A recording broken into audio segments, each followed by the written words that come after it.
ஆண்டவராகிய இயேசு தம் உயிரை குற்ற நீக்க பலியாக தந்தார். அவர் தம்மையே சாவுக்கு கையளித்தார்.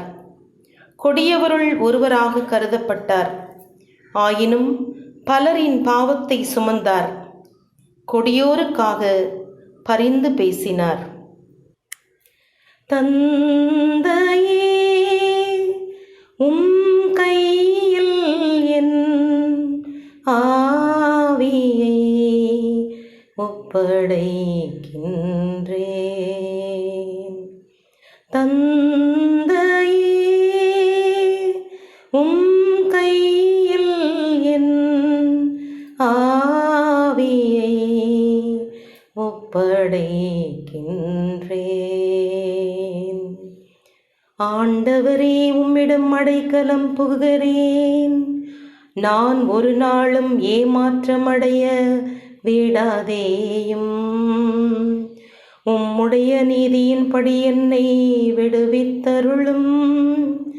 உம் கையில் என் ஆவியை ஒப்படைக்கின்றேன்.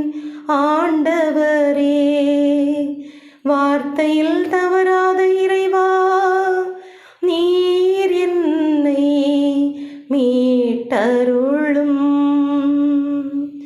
தந்தையே, உம் கையில் என் ஆவியை ஒப்படைக்கின்றேன்.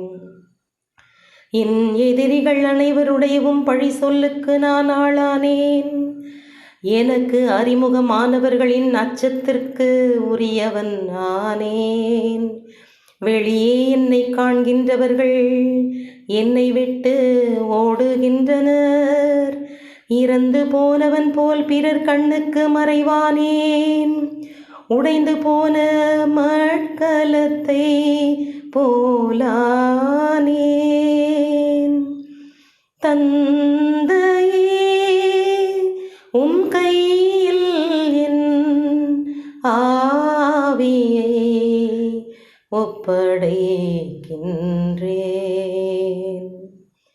ஆனால் ஆண்டவரே, நான் உம்மீது நம்பிக்கை வைக்கின்றேன்.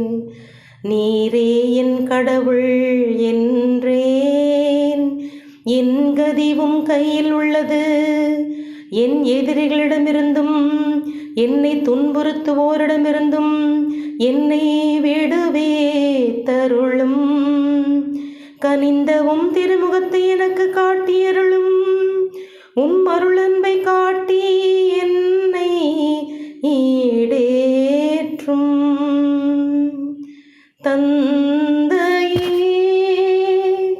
உம் கையில் என் ஆவியை ஒப்படைக்கின்றேன். தந்தையே, உம் கையில் என் ஆவியை ஒப்படைக்கின்றேன்.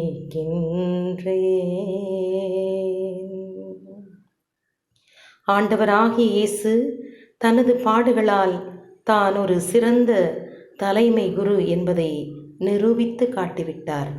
நாமும் நன்றி விசுவாசத்தோடு வாழ்நாளெல்லாம் அவர் அடி பின்தொடர்வோம்.